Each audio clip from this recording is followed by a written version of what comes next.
Hello everyone, this is Manish Singh और हम यहाँ पे आज सोल्व करने वाले हैं FLT 7। तो FLT 7 में फिजिक्स पार्ट हम यहाँ पे देखेंगे। तो फिजिक्स पार्ट में पहला क्वेश्चन, यहाँ पे एक बंदा बोल रहा है कि अगर हम from the top of a tower, हमने एक टावर से एक बॉल को गिराया 20 मीटर पर सेकंड से नीचे की ओर, तो इसने बोला कि फोर्थ एंड थर्ड सेकंड में इनका जो रेशियो क्या होगा डिस्प्लेसमेंट का। तो इस प्रॉब्लम को अगर हमें सोल्व करना है तो यहाँ पे सपोज कीजिए हमारा टावर और यहाँ से हमने इसको 20 मीटर प्रति सेकंड से यहाँ से फेंका है। अभी आप देखो फोर्थ और थर्ड बोल रहा है, तो यहाँ पे हमें क्या कौन सा फार्मूला यूज करना पड़ेगा, जो nth सेकंड वाला। क्या वो होता है nth सेकंड वाला? u plus A by two n minus 1। तो इसने बोला फोर्थ सेकंड, तो पहले फोर्थ बोला है, देन क्या बोला है, थर्ड बोला है। तो fourth second divided by third second का डिस्प्लेसमेंट, तो क्या हो गया, u कितना दे रखा है 20 जी। अब यहाँ पे अपने ग्रेविटी के हवाले कर रखा है इसको, तो एक्सेलरेशन कितना लेंगे हम 10 बटे 2, 2 गुणित 4 माइनस 1 डिवाइडेड बाय 20 धन 10 बटे 2, 2 गुणित 3 माइनस 1। तो यहां पर ये हो गया अपना 5 एंड 8 माइनस 1 7, तो ये 35 प्लस 20, तो ये तो कितना हो जाएगा हमका 55 हो जाएगा। एंड नेक्स्ट यहाँ पे देखे तो ये 5 3 2 6 माइनस 1, तो 25 प्लस 20 और ये हो जाएगा हमारा 45। तो 5 9 जा एंड 5 11 जा, तो आपका जो आंसर आना चाहिए वो आना चाहिए 11/9। तो देखते जरा 11/9 कहीं पर है क्या? यस, तो इसका आंसर जो है वो बी होगा। ठीक है, अब बढ़ते हम आगे की ओर। तो नेक्स्ट जो है, नेक्स्ट प्रॉब्लम अगर हम बात करें, स्टार्टिंग फ्रॉम द रेस्ट, एक पार्टिकल है जिसकी रेडियस जो सॉरी एक कण है जो स्थिर अवस्था से r त्रिज्या जो √2 मीटर की त्रिज्या के कोणीय त्वरण अल्फा से गति कर रहा है। एक चौथाई चक्कर में औसत वेग होगा। देखो, अगर मैं बात करूं औसत वेग की, तो औसत वेग का मतलब होता है कुल विस्थापन बटे कुल समय, means average velocity means total displacement upon total time. तो यहां पर इस क्वेश्चन में अगर ये बंदा बोल रहा है हमारा कि एक पार्टिकल है ये इस तरह से, और ये एक्सिस सर्कुलर मोशन कर रहा है और ये हाफ चलता है, मतलब यहां से लेके यहां तक। तो अच्छा, इसका जो डिस्प्लेसमेंट हो जाएगा ये यही हो जाएगा, इस पॉइंट से इस पॉइंट तक पहुंचा है। तो अगर ये अपना आर है, ये भी आर है, तो सबने पाइथागोरस थ्योरम पढ़ी हुई, तो इट इज √2r। ठीक है, तो अगर मुझे एवरेज वेलोसिटी निकालनी है या औसत वेग निकालना है, तो ये कितना हो जाएगा √2r। नेट डिस्प्लेसमेंट ए मान लेते हैं, इसको बी मान लेते हैं, यहां से यहां तक डिवाइडेड बाय टाइम। अब टाइम निकालना है, तो टाइम कैसे निकालें? आपने थीटा इक्वल टू पढ़ा होगा omega naught T plus 1/2 alpha T square. ये एंगुलर मोशन के लिए न्यूटन की सेकंड इक्वेशन। ठीक है, तो अब देखो थीटा, अगर ये एक चौथाई चला तो कितना एंगल चला इसने 90 डिग्री। 90 डिग्री को रेडियन में क्या लिखते हैं अपन, π/2। इन स्टार्टिंग रेस्ट से किया तो ये तो क्या हो गया 0 1/2 एंड एल्फा, इसने एंगुलर एक्सेलरेशन की जो वैल्यू दे रखी है वो दे रखी है हमारी π/4। तो यहां पे रख देते हैं अपन π/4 और ये टी स्क्वायर। पाई से पाई कैंसिल, 2 से 2 कैंसिल, 4 को इधर ले आए तो 2 स्क्वायर इक्वल टू 4, तो इसका अंडर रूट ले लेते हैं, तो ये कितना आ जाएगा 2 सेकंड। तो हम यहाँ पे वैल्यू पुट कर देते हैं, तो वी एवरेज √2 इंटू रेडियस कितना दे रखा है इसने, रेडियस भी दे रखा है √2 मीटर, √2 मीटर। टाइम कितना आया हमारा यहाँ पे 2 सेकंड, तो यहाँ पे √2 2/2, तो अपना आंसर आना चाहिए 1 मीटर पर सेकंड। देखे जरा कहां पर है 1 मीटर पर सेकंड। यस, तो C option is the correct one. Clear है? अब यहां से बढ़ते हैं हम आगे की ओर, बिल्कुल सिंपल है। नेक्स्ट, पृष्ठ तनाव का विमीय सूत्र। देखो, ये तो बड़ा ही बेसिक सा सवाल है कि पृष्ठ तनाव क्या होता है। तो पृष्ठ तनाव में हम क्या लिखते हैं, सरफेस टेंशन का मतलब होता है फोर्स पर यूनिट लेंथ या इफेक्टिव लेंथ। तो फोर्स का हमें पता है क्या होता है mlt -2, और यहां पे अगर मैं लेंथ का डायमेंशन तो एल से एल कैंसिल, तो हमारा जो डायमेंशन फार्मूला कितना हो जाएगा mt -2। तो कौन सा आंसर आएगा इसका, बी। नेक्स्ट, फोर्थ पे जाते हैं अपन। How many gram of ice -14 degree Celsius needed to the cool down the 200 gram water from the 25 degree Celsius to 10 degree, मतलब 200 ग्राम पानी को अपने को 25 डिग्री सेल्सियस से 10 डिग्री सेल्सियस पे लाना है, तो हमें कितने बर्फ की जरूरत पड़ेगी जिसका टेम्परेचर है -14 डिग्री सेल्सियस। देखो, तो अगर मैं बात करूं अपने पास -14 डिग्री सेल्सियस का m ग्राम आइस है, तो पहले तो ये क्या होगा, m ग्राम ही आइस रहेगा, लेकिन कितने डिग्री सेल्सियस का, 0 डिग्री सेल्सियस का बनाएंगे। और फिर ये 0 डिग्री सेल्सियस का आइस जो है उसे अपने को क्या 0 डिग्री सेल्सियस का अपने को क्या बनाना पड़ेगा, वाटर मान लेते हैं, क्योंकि अपने को कहां तक लाना है वाटर को, 10 डिग्री सेल्सियस। तो अपने बोला इतना आइस मैंने डाल दिया उसमें, अब वो आइस पानी बने या कुछ भी बने उससे अपने को कोई लेना देना नहीं, अपन ने सिर्फ इतना m ग्राम आइस को रखना है। तो पहले यहां भी आइस था, पहले तो -14 के आइस को अपने 0 डिग्री सेल्सियस के आइस पे पहुंचाया, फिर उसे 0 डिग्री सेल्सियस वाटर पे। अच्छा, मिनिमम टेम्परेचर कहां से कहां आ रहा है? 25 से 10, 25 से 10। तो यहां पर भी अपने को अब यहां से कितना degree Celsius final? 10 degree Celsius का जो भी है हमारा वाटर।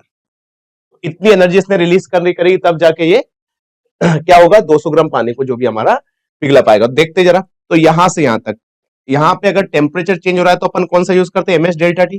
तो एम एस ऑफ आई सबको पता होगा, एस ऑफ आई क्या होता है? 0.5 and specific heat of water होता है वो होता है 1। तो ये हो जाएगा एम मान लेते हैं अपन 0.5, कितना? 14 से -14 से 0, कितने का डिफरेंस आ गया? 14 का, प्लस आइस से वाटर में कन्वर्ट करें तो कौन सा? लेटेंट हीट वाला यूज करेंगे अपन, तो लेटेंट हीट वाला ml। तो m एल कितना होता है? लेटेंट हीट ऑफ फ्यूजन, सभी को पता है ये 80 80, तो यहाँ पे अपन 80 रख लेंगे, प्लस m। अब वाटर से अपने को कितना? 10 डिग्री सेल्सियस का वाटर, तो m एस वाटर का कितना होता है? 1, और डेल्टा टी कितना? 10। और ये सब मिलके जो भी ये पानी जो अपनी एनर्जी दे रहा है वो कौन ले रहा है? पानी जो भी अपना सॉरी आइस जो अपनी एनर्जी जो एब्जॉर्ब कर रहा है वो कहां से कर रहा है? पानी से। तो पानी जो है आइस को एनर्जी देगा और जिसकी वजह से वो पिघलेगा जो भी है। तो जो भी अपना वाटर जितना हीट प्रोड्यूस देगा वो कौन लेगा भैया? ये आइस। तो देखो अपने को कितना ग्राम अपने पास वाटर है? 200 ग्राम। स्पेसिफिक हीट कितनी होती है? 1। कहां से कहां तक पहुंचाया अपन ने? 25 से 15, कितने का गैप है? 15 का। तो ये कितना हो गया अपना? 15 दूना 30, तो ये 3000। इधर देख लेते हैं अपन, 80 10 90, 70 तो 80 90 97, तो 97 एम। तो एम 3000 डिवाइडेड बाई 97, तो ये करीब आपका जो है 31 समथिंग कुछ आएगा। तो ये कौन सा आंसर आएगा आपका? 31। तो 31 ग्राम आपका जो आइस की कम से कम आपको जरूरत पड़ेगी इसको कूल डाउन करने के लिए। क्लियर है? अब यहां से बढ़ते अपन आगे क्वेश्चन। तो समझ में आ गया, जो भी वाटर ने जो भी हिट दी वो कौन लेगा? आइस। तो आइस जो है पिघल के क्या बन गया? पानी बन गया 10 डिग्री सेल्सियस का। सिंपल सा।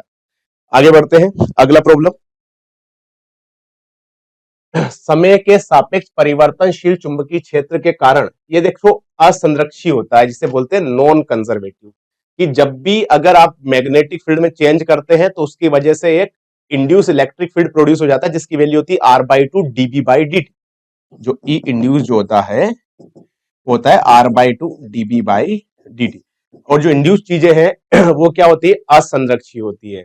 ठीक है, तो अगर हम बात करें इलेक्ट्रिक फील्ड लाइन तो वो क्लोज लूप भी हो सकती है अगर वो इंड्यूस इलेक्ट्रिक फील्ड की वजह से प्रोड्यूस हो। तो यहाँ पे एक्चुअली इसका जो आंसर आएगा नॉन कंजर्वेटिव। नेक्स्ट बढ़ते हैं हम आगे की ओर। अगला प्रॉब्लम, यदि कोई वस्तु h ऊंचाई से गिराई जाती है तो वो p मोमेंटम प्राप्त करने के लिए उसका जो है मास कितना होना चाहिए? तो देखो जरा, यहां से आपने s से गिराई, इसका u इक्वल टू 0 है, तो जब ये यहाँ पे h हाइट्स पे यहाँ पे चलेगी तो इसका वेलोसिटी v मान लेते हैं। तो क्या होता है? v² equal to u square plus 2as पढ़ा है अपन ने। तो v² प्रारंभिक वेग क्या है? 0, 2g। हाइट कितनी चला भैया? कितना डिस्टेंस चला h? तो यहाँ पे v कितना आ गया? √2gh। तो अब जानते हैं कि मोमेंटम p इक्वल टू क्या होता है? mv। p दे रखा है, m निकालना है, और वेलोसिटी कितना आ गया आपका? 2gh। तो m कितना आ जाएगा यहाँ पे? p divided by √2gh। Clear है? तो कहीं पर है ऐसा? यस, तो इसका ए ऑप्शन आएगा। बिल्कुल बेसिक है। अगला प्रॉब्लम बढ़ते हैं, बस p इक्वल टू mv रखना था। नेक्स्ट, अब यहाँ पे बोल रहा है कि एक मेटल बॉल है जिसका मेटल बॉल है जिसका द्रव्यमान है वो 2 किलोग्राम है, और ये किसी वेलोसिटी 36 मीटर पर सेकंड से जा रहा है, और ये हेड ऑन कोलिजन करता है 3 किलोग्राम वाले से, और ये फिर ये दोनों साथ में चलते हैं। तो लॉस इन काइनेटिक एनर्जी। तो यहाँ पे देखो, अगर दो चीजें अगर साथ में चल रही तो इसका ये मतलब हुआ कि दोनों के बीच जो कोलिजन था वो परफेक्टली इनइलास्टिक था, जिसमें आपस में चीजें चिपक जाएगी। पूर्णतः क्या बोलते हैं इसे अपन? नॉन मतलब यहाँ पे पूरा नॉन कंजर्व रहती है हमारी काइनेटिक एनर्जी।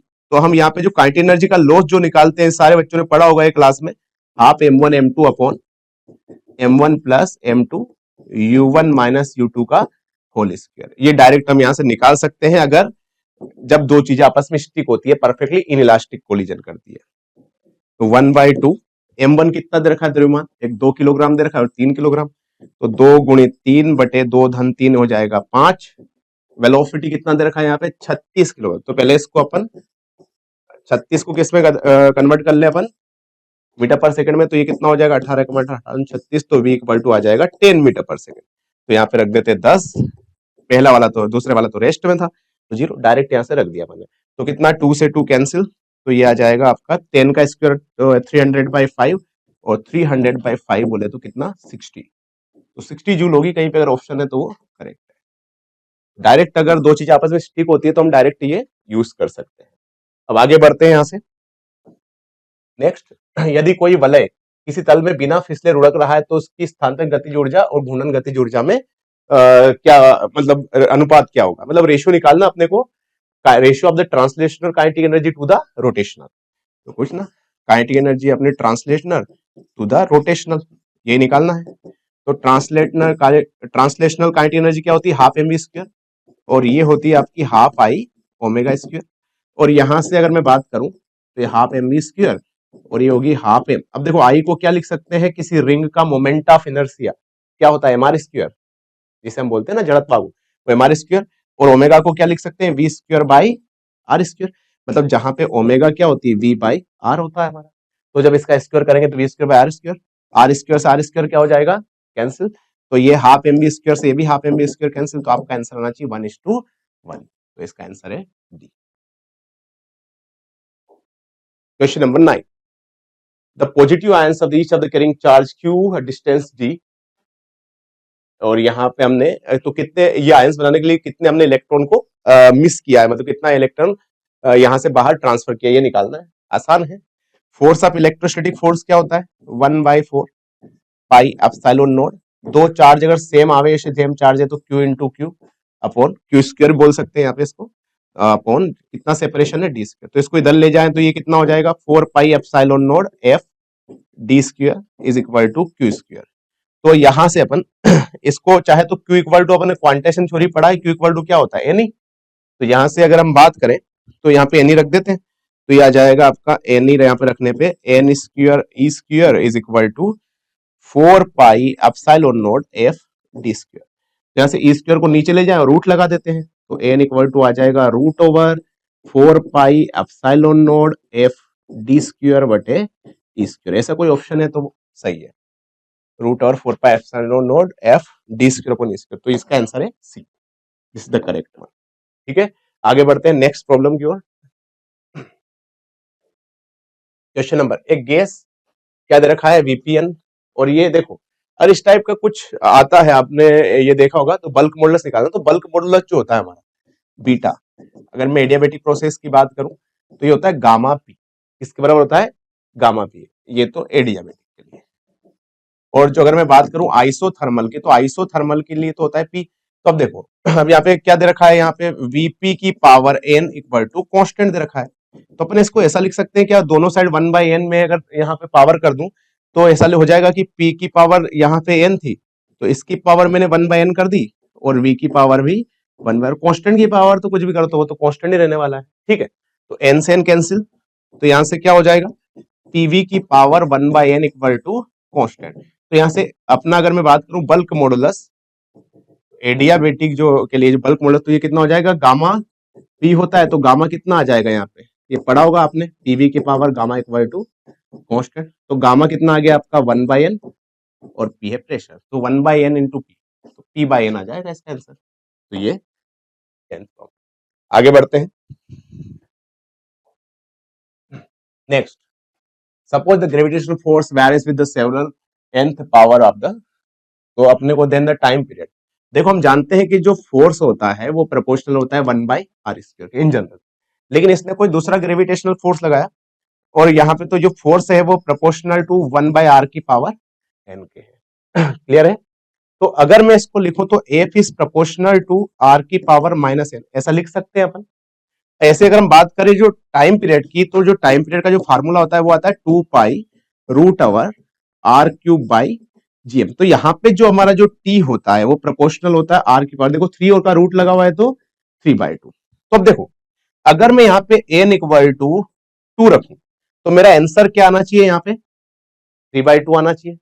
ठीक है, तो अब देखते हैं जरा, तो इसमें दे रखा है अपन एक एक करके चेक करते हैं, तो r की पावर क्या n+1, तो n इक्वल टू यहाँ पे अगर 2 रख के देखें तो कितना हो जाएगा, n इक्वल टू अगर मैं 2 रख के देखूं तो यहाँ पे 2 + 1/2 कितना आ रहा है आपका 3/2। तो यही आंसर राइट। ठीक है कि अगर हमने n को क्या रख के देखना, देखो यहाँ पे अगर n की वैल्यू यहाँ पे 2 होती है ये, ठीक है, तो यहाँ पे अपना r की वैल्यू क्या होती है 3/2। और तो यहाँ पे अपने को क्या दिया कि यहाँ पे अगर n है तो, और बाकी के हमें ऑप्शन दे रखे कि टाइम पीरियड जो है प्रोपोर्शनल किसके है, तो n की जगह 2 रख के देखो तो हमारा आंसर क्या आना चाहिए 3/2 आना चाहिए। तो आगे आंसर फटाक से आगे बढ़ते हैं। नेक्स्ट, माना द्रव्यमान m1 तथा m2 के दो कणों को एक निकाय में यदि एक द्रव्यमान m1 को निकाय के द्रव्यमान की केंद्र दूरी d पर धकेला जाता है तो अगले वाले को कितना विस्थापित किया जाए। तो बहुत आसान है, देखो जरा मान लो यहाँ पे दो रखे हुए हैं m1 और ये m2, ठीक है, अगर मैंने इसको यहाँ पर d1 पर मान लो रख दिया तो वापस मुझे मान लो इनका सेंटर ऑफ मास यहीं पर है, तो मुझे दूसरे वाले को कितना यहाँ पे धकेलना पड़ेगा ताकि ये, इसको मान लेते हैं d2। तो देखो यहाँ पे मोमेंटम जो है वो कंजर्व रहता है जनरली, तो अपन ऐसा लिख सकते हैं ये m1 d1 is equal to क्या होता है m2 d2। चाहे तो क्योंकि मोमेंटम कंजर्व होता है, इनिशियल जीरो था तो फाइनल जीरो, तो अपन लिख सकते हैं यहाँ पे, क्योंकि एक को नेगेटिव माना तो एक को नेगेटिव, एक को प्लस करेंगे तो माइनस वाला उधर जाएगा तो प्लस। तो आपका जो d2 आना चाहिए आंसर वो आना चाहिए m1 अपॉन m2 d1। तो यहाँ पे कोई अगर ऐसा ऑप्शन है तो वो करेक्ट है। तो m1 अपॉन m2 d, क्या आंसर और क्या, d1 जो है वो d दे रखा है, ये पढ़ा होगा आपने m1 d1 equal to m2 d, ऐसे m1 x1 equal to m2 x2 भी बोला जाता है। तो चलिए आगे बढ़ते हैं। नेक्स्ट बोल रहा है 36 से 60 डिग्री झुके हुए नत समतल पर एक गुटका रखा हुआ है, यदि गुटके तथा सतह के मध्य घर्षण गुणांक जो है वो 0.25 है, तो जी का जो वैल्यू यहाँ पे 10 दे रखा है, तो आपको त्वरण निकालना है। तो देखो अगर ये नत समतल पर थीटा एंगल पर मान लो रखा हुआ है कोई गुटका, तो इस पे नीचे की ओर क्या लगता है mg साइन थीटा, ऊपर की ओर एक घर्षण बल लगता है जिसे हम बोलते हैं म्यू mg कोस थीटा, और मान लो नीचे ए त्वरण जा रहा है, सूडो फोर्स ऊपर जा रहा है, तो सूडो फोर्स लगता है ऊपर, तो यहाँ पे अपवर्ड फोर्स डाउनवर्ड फोर्स करते हैं, तो यहाँ से एक्सेलरेशन आता है अपना G sine theta minus mu cos theta, चाहे वैल्यू आप पुट करके देख सकते हैं। तो अपने को एक्सेलरेशन निकालना है, तो जी की वैल्यू कितनी हो गई 10, और यहाँ पे ये हो गया साइन 60 डिग्री दे रखा है, माइनस म्यू की वैल्यू दे रखी है 1/4, और यहाँ पे ये आ गया आपका कॉस 60 डिग्री। साइन 60 की जो वैल्यू होती है वो होती है √3/2, इसको अगर ऐसे निकाले तो 0.866 आती है, और एक cos 60 की वैल्यू होती है, ये होती है हमारी 1/2, तो 1/8 की जो वैल्यू होती है वो आती है 0.125। तो यार ये जो आपका 10 इंटू, जब इसको 0.16 है तो यहाँ पे करीब 6 में से 2 गए तो 4, तो ये करीब 0.74 के समथिंग आएगी। तो 10 से अगर आप मल्टीप्लाई करोगे तो इसका आंसर आना चाहिए 7.4 मीटर पर सेकंड स्क्वायर, है क्या कहीं पर? यस, तो the right answer is clear. Next problem, इनमें से कौन से गैस का अधिकतम आंतरिक ऊर्जा रखती है? तो देखो यहाँ पे बहुत ही सिंपल सा प्रश्न है ये कि अगर अपने को, कि आंतरिक ऊर्जा का मतलब होता है यू, इट इज NCV-T, ठीक है। अगर मैं बात करूं यहाँ से तो U इक्वल टू ऐसा भी लिख सकते हैं अपन कि N जो है, N को N रहने दो, और इसको अपन ऐसे लिख सकते हैं R divided by gamma minus 1T, या फिर N F/2 RT, और ये nRT को चाहे तो आप PV भी लिख सकते हो। तो हम यहां से एक और अपना फार्मूला आ जाएगा U equal to F/2 PV।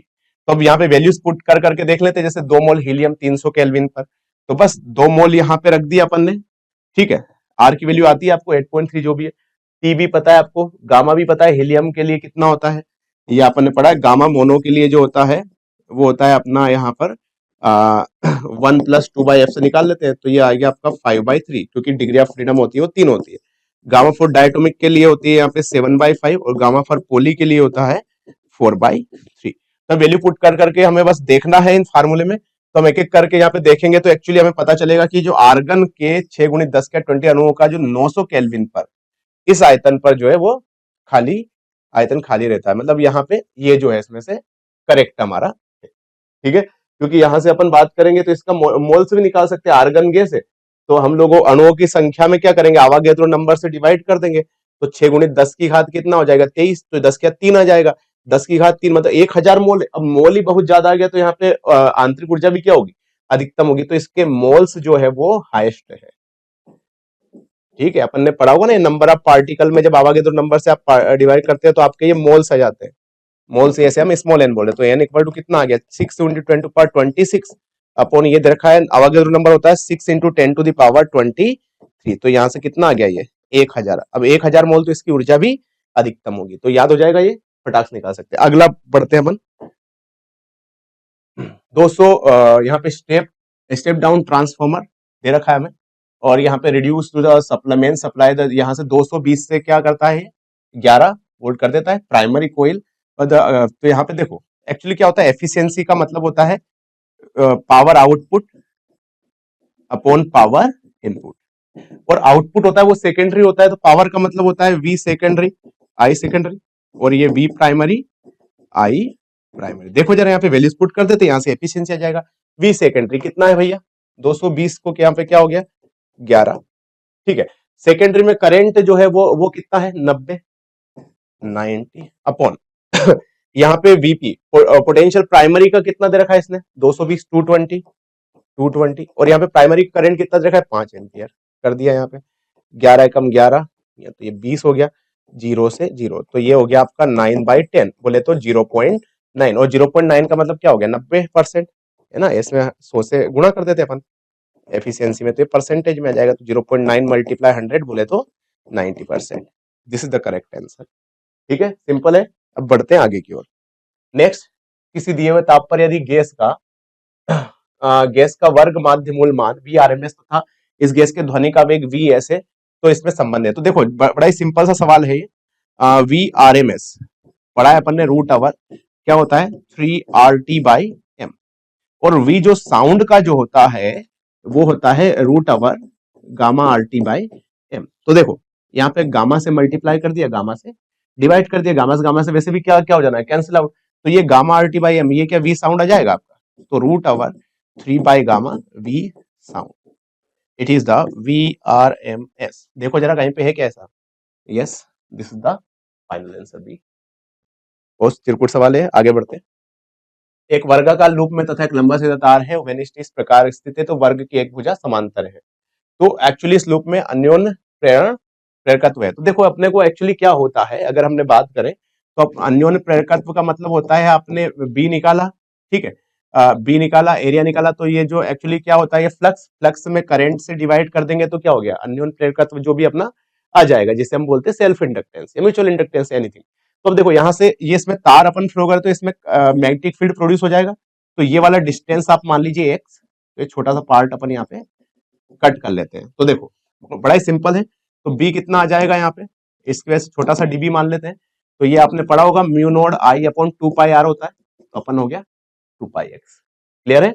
अब यहां से इसका एरिया एरिया कितना हो जाएगा लेंथ इंटू विड्थ, और ये छोटा सा लेंथ अपन ने dx मान लिया, तो ये a इंटू dx, तो db इंटू जो भी अपना एरिया कर लिया बने, तो ये क्या तो अपना ये क्या फ्लक्स आ जाएगा, तो फाई इक्वल टू कितना हो जाएगा यहाँ से, बाकी अब इंटीग्रेट कर दो, म्यू नोड आई a/2π कॉमन ले लेते हैं, इंटीग्रेशन में बच गया dx/x, कहां से अब लिमिट कहां से रखे a से लेके तो 2a तक, पास से लेके दूर तक, तो a से लेके तो 2a तक, तो इसको करेंगे अपन dx, तो 1/x का जो इंटीग्रेशन होता है वो क्या होता है सबने पढ़ा होगा, dx/x जो होता है वो होता है ln x, और ln x तो यहाँ पे upper limit minus lower limit रखेंगे, तो यहाँ जाएगा आपका म्यू नोड आई a अपॉन 2π, ठीक है, और ये अपना यहाँ से ln x, तो ये आ जाएगा अपर लिमिट 2a/a, तो ये ln 2, उसके तो ये फाई आ जाएगा, इसमें i से डिवाइड कर देंगे, तो i से i क्या हो गया कैंसिल, तो ये आ जाएगा आपका क्या m, तो m आएगा आना चाहिए म्यू नोड a अपॉन 2π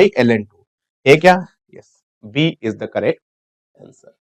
बहुत सिंपल क्वेश्चन, ठीक है, अपने को क्या निकालना है फ्लक्स निकालना है, फ्लक्स में i से डिवाइड कर देना है बस आंसर। तो आगे बढ़ते हैं नेक्स्ट प्रॉब्लम, यदि 1 ग्राम तत्व का अपेक्षित घनत्व 2 है, 4 ग्राम का जो है ये है, तो देखो यहाँ पे आपको द्रव्यमान और डेंसिटी दे रखी है, तो आप वॉल्यूम की इक्वेशन मान लो कि टोटल वॉल्यूम V बन गया, तो इसको अपन लिख सकते हैं पहले का वॉल्यूम प्लस दूसरे, मतलब पहले का 1 लीटर दूसरे का 2 लीटर, तो 1 + 2 मिलकर कितना हो गया 3 लीटर।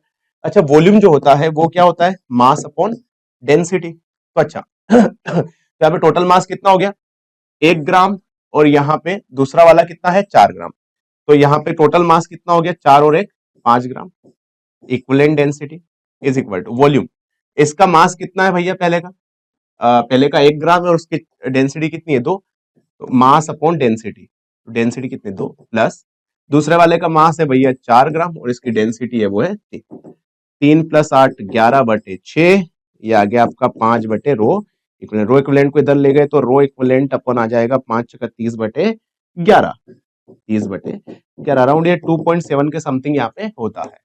इसका आंसर कितना आएगा 2.7। ठीक है, आगे बढ़ते हैं। चलिए तो अब हम बात करते हैं क्वेश्चन नंबर 19 की, 19 की। तो देखो इसने बोला है कि एक मटेरियल है जिसका पॉइजन रेशियो, एक मटेरियल है जिसका पॉइजन रेशियो कितना दे रखा है हमारा 0.5। तो हम जानते हैं पॉइजन रेशियो का मतलब क्या होता है, डेल्टा R/R डेल्टा L/L, लेकिन क्या माइनस लेटरल स्ट्रेन और लॉन्गिट्यूडनल स्ट्रेन का जो रेशियो होता है उसी को बोलते हैं पॉइजन रेशियो। तो इसका देखो ये क्या दे रखा है अपने को 0.5 is equal to delta R/R, वो भी माइनस में, डिवाइडेड बाय डेल्टा L/L जो दे रखा है वो कितना दे रखा है मेरे को 2 × 10⁻³ इसको इधर उठा के ले आए तो डेल्टा R/R कितना हो जाएगा आपका, ये 0.5 × 2 कितना हो जाएगा 1 × 10⁻³ और ये माइनस को भी अपन इधर ले जाते हैं। ठीक है, और अपने को डेल्टा L/L कितना दे रखा है 2 × 10⁻³। अच्छा वॉल्यूम होता है, यहाँ पे बोल रहा है कि वॉल्यूम एक यूनिफॉर्म रोड है तो रोड का वॉल्यूम क्या क्या होता है πr²L। ठीक है, तो यहां पर अगर मैं बात करूं डेल्टा V/V की तो ये हो जाएगा पाई का तो कोई लेन देना है नहीं, ये तो कांस्टेंट है। इसकी पावर कितनी है 2 × डेल्टा R/R प्लस इसकी पावर 1 है डेल्टा L/L, 1 × डेल्टा L/L। तो ये 2 × इसकी वैल्यू क्या है डेल्टा R की आई अपनी -1 × 10⁻³ प्लस इसकी क्या दे रखी डेल्टा L/L की 2 × 10⁻³ तो ये आ गया आपका डेल्टा V/V। समझ में आ गया। अब देखो ये माइनस है और ये प्लस है तो प्लस माइनस आपस में क्या हो गया कैंसिल, तो जब डेल्टा V/V की वैल्यू क्या आ गई 0। तो अच्छा परसेंटेज चेंज इन वॉल्यूम क्या होता है delta V/V multiplied by the 100%। अब इसकी भी वैल्यू 0 है तो कितना परसेंटेज चेंज इन VB क्या होगा 0%। यहाँ पे दे रखा है एक गैस का चक्रीय प्रक्रम दे रखा है। अब देखो यहाँ पे एक तो क्लॉकवाइज है तो यहाँ पे पॉजिटिव वर्क होगा तो इसका जो वर्क डन होता है वो क्या होता है इसका एरिया बाउंड तो ट्रेंगल का एरिया होता है half into base into height. तो इसका वर्क डन निकाल लेते हैं हाफ इंटू बेस। देखो जरा यहां से ये क्या है अपना 5 से लेके तो 1 तक। ठीक है, तो 5 - 1 कितना हो गया 4 और ये किस में है मीटर क्यूब में, कोई बात नहीं मल्टीप्लाई। अगर मैं बात करूं प्रेशर की तो प्रेशर हाइट कितना हो गया ये 6 है और ये क्या है 1 है, तो 6 में से जब 1 गया तो कितना बचा 5, तो आपका आना चाहिए 10 जूल। तो सी आंसर करेक्ट है इसका। आगे बढ़ते हैं नेक्स्ट 21वां सवाल, the voltage of the cloud ये दे रखा है अपने को। ठीक है, and the respect of the ground the lighting strike the lighting of the 100 millisecond. यहाँ पे बादल है, यहाँ से बिजलियां तड़क रही है और इनको टाइम लगता है वो लगता है 100 मिलीसेकंड नीचे तक आने में। तो बोल रहा है यहाँ पे 4 कूलम चार्ज अगर डिलीवर हुआ ग्राउंड को तो पावर निकालना है। देखो पावर का मतलब होता है एनर्जी अपॉन टाइम। ठीक है, और एनर्जी अगर मैं बात करूं तो एनर्जी को क्या Q × V होता है, चार्ज इंटू पोटेंशियल डिफरेंस को बोलते हैं एनर्जी अपॉन जो भी है टाइम। तो निकाल लेते हैं पावर। चार्ज कितना दे रखा है इसने 4 कूलम, 4 कूलम, और यहाँ पे पोटेंशियल वोल्टेज कितना दे रखा है 4 × 10⁶ अपॉन कितना टाइम लग रहा है यहाँ पे 100 मिलीसेकंड। तो 100 × 10⁻⁻100 मिली मतलब 10⁻³ तो ये हो जाएगा 16 × 10⁻। अब देखो माइनस मतलब 10⁻7 आया तो पावर आएगा आपको इसको 160 × 10⁻6 या बोले तो 160 मेगावाट। तो आंसर है क्या कहीं पे, तो ये आना चाहिए इसका आंसर। बहुत बेसिक सवाल है, आगे बढ़ते हैं अपन। नेक्स्ट दे रखा है, अब देखो एक दिए गए प्रकाश में यदि किरण n4 अपवर्तनांक पे पहुंचेगी तो इसका विलंब कितना कोण, देखो कोण अगर यहाँ पे n1 कितना है रूट तो इसमें 45 डिग्री बना रही है। तो यहाँ पे देखो n4 भी कितना है √4।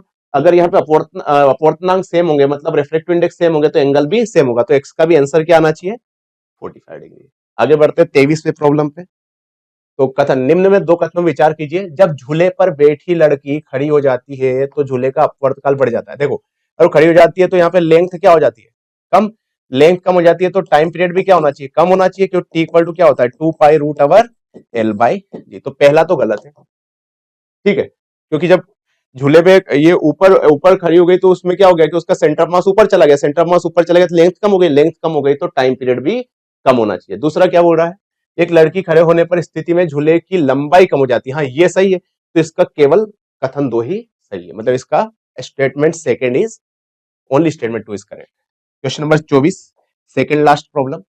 एक उत्तल दर्पण की फोकस दूरी 20 है, तो रेडियस आपका है, तो आर इक्वल टू क्या पढ़ा है अपन ने, 2f पढ़ा है, तो आर इक्वल टू 2 गुणित 20, तो कितना आ गया आपका ये 40 सेंटीमीटर। ये आंसर आ गया डी। सिंपल है। आगे बढ़ते हैं। 25, सोडियम प्रकाश तथा यंग प्रयोग में लिस्ट में ये इतने मीटर दूर है, तृतीय उच्चिष्ट की कोणीय स्थिति क्या है, लाइक ठीक है। तो बोल रहे थे Young's experiment the sodium lights of the slit 0.589 for the angular position of the third maxima. देखो वाईडीएसी में अगर मैं बात करूं मैक्सिमा की, तो हम जानते हैं कि जो वाई मैक्सिमम पोजीशंस की बात करें तो ये होती है आपकी D N lambda by D. तो एक्चुअली जो वाई अपन बात करें थर्ड की, ठीक है जो भी है, तो इसको जो Y maxima divided by D, इसको बोलते हैं अपन यहाँ पे एंगुलर पोजीशन, ठीक है। वाई बाई डी को क्या बोलते हैं, एंगुलर पोजीशन। तो ये हो गया थीटा मैक्सिमा जो है वो कितना हो जाएगा बेटे, एन लेमडा बाई डी। तो वैल्यू पुट कर देते हैं। किसकी बात कर रहा है, थर्ड मैक्सिमा की। थर्ड मैक्सिमा एन की जगह क्या रख देंगे 3, और ये कितना हो जाएगा आपका 0 पॉइंट, ये जो अपना लेमडा जो दे रखा है, ठीक है। या फिर इससे भी अपन आसान तरीके से कर सकते हैं। इसमें देखो साइन के फॉर्म में दे रखा है, तो हम साइन के फॉर्म में दे रखा है, तो और भी कैसे निकालेंगे इसको, इसकी भी जरूरत नहीं पड़ेगी। अपन जानते हैं कि जो साइन थीटा जो है एन लेमडा इक्वल टू क्या होता है, डी साइन थीटा। तो अब यहां से साइन थीटा आ जाएगा आपका, ये होता है ना delta X equal to N lambda होता है हमारा मैक्सिमा के केस में। तो साइन थीटा इक्वल टू क्या हो गया, एन लेमडा बाई डी। निकाल लेते हैं। देखो जरा एन कितना दे रखा है, थर्ड, वही थीटा निकाल लेंगे, वही एक ही बात हो जाएगी, ठीक है। 3, और यहाँ पे लेमडा कितना दे रखा है 0 पॉइंट या 0.589 तो ये देखा है, और ये लेमडा दे रखा है हमारा यहाँ पे 589, yes 589 into 10 to the power क्या है, नैनो में है, तो ये -9 होल डिवाइडेड बाई ये कितना दे रखा है अपना डी 0.589 मीटर। देखो तो यहाँ पे इससे कैंसिल आउट करेंगे तो कितना आ जाएगा 10 टू पावर 3, तो ये आ जाएगा 3 इंटू 10 टू द पावर -6। तो आपका 3 इंटू 10 टू पावर -6 क्या आंसर आना चाहिए, फर्स्ट साइन थीटा, ये तो थीटा को उधर ले जाएंगे, साइन को उधर ले जाएंगे, तो ये साइन इनवर्स है ना 3 into 10 to the power -6। Actually इसको थीटा भी लिख सकते हो, पुराना भी सही था और ये भी सही, जैसे कर सकते हैं। तो चलिए आगे के क्वेश्चन हमारे मित्र करेंगे, तब तक के लिए ख्याल रखिएगा अपना, टेक केयर। हेलो एवरीवन, मैं मनीष चौधरी आपका फिर से एमजीसीआई के प्लेटफॉर्म पे स्वागत करता हूं। आप सभी लोगों ने 1 से 25 तक इसके सॉल्यूशन कर लिए हैं। हम स्टार्ट करेंगे क्वेश्चन नंबर 26 से। Two similar coil of radius R lying concentrically with their plane at right angle to the each other. इसका हिंदी वर्जन क्या बोलता है, दो समान त्रिज्या आर वाली कुंडलियों के तल लंबवत हैं। The current flowing then are I and 2i respectively. दोनों में करंट क्या है, आई और 2i, और केंद्र एक ही बिंदु पर है, कॉन्सेंट्रिकली है, तथा उनमें प्रवाहित धाराएं क्या है, आई और 2i है। The resultant magnetic field induction at the centre will be. तो उन दोनों के कारण उनके सेंटर पे कितना होगा, यही पूछा जा रहा है। तब उभयनिष्ठ केंद्र पर परिणामी चुंबकीय क्षेत्र होगा। तो देखो इसने क्या बोला कि दो लंबवत है भाई, दोनों को बना ले।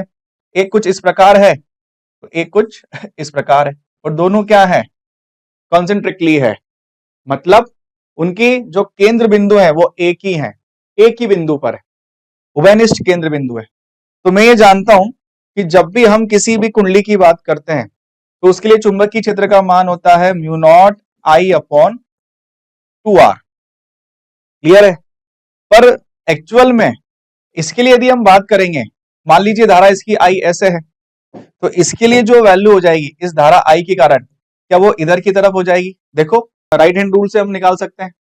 राइट हैंड रूल क्या बोलता है कि जब आप कर्ल करेंगे किसको, आपकी उंगलियों को, तो अंगूठा क्या बताएगा, मैग्नेटिक फील्ड की डायरेक्शन को।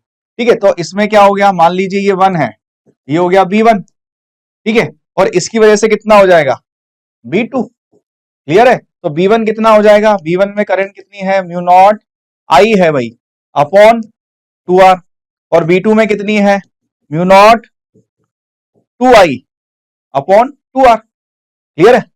अब ध्यान से सुनना, ये जो है ये B है और ये क्या है 2b, सब तो सेम है, म्यू नॉट आई 2r, इसमें क्या 2i है क्या, तो ये 2b हो गया।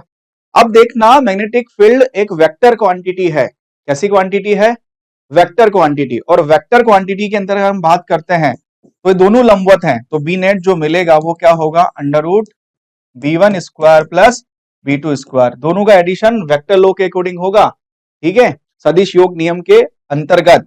तो कितना हो जाएगा बी नेट, b1 कितना है b स्क्वायर, b2 कितना है 2b स्क्वायर, चलिए तो ये कितना हो जाएगा b स्क्वायर, 4b स्क्वायर का 5b स्क्वायर हो जाएगा, इसको खोलिए तो कितना आ जाएगा अंडर रूट 5b, और अंडर रूट 5b की हम बात कर रहे हैं, ठीक है, तो ये कितना अंडर रूट 5 और b का मान कितना है, देखो mu not I upon 2r, तो कौन सा ऑप्शन मैच कर रहा है हमारा, ठीक है, under root 5 mu not I upon 2r, option C हमारा सही आंसर है। Next question number 27, an electron is travelling with velocity v vector 3ik plus 5jk, देखो आपके सामने वेलोसिटी दे रखा है, ठीक है, फिर आपको दे रखा है मैग्नेटिक फील्ड दे रखा है 6ik प्लस 6jk, इसमें भी देख इलेक्ट्रॉन की बात कर रहा है, वेग दे रखा है, चुंबकीय क्षेत्र का मान दे रखा है टेस्ला में, फिर बोल रहा है then the what is the magnitude and direction of the force F acting on the electron, तो आपसे पूछा गया इलेक्ट्रॉन पर कार्य करने वाले बल का परिमाण क्या होगा। देखो जब भी कोई आवेश किसी वेग से किसी चुंबकीय क्षेत्र में गतिशील होता है तो उसके लिए फॉर्मूला क्या होता है, Q V vector cross B vector.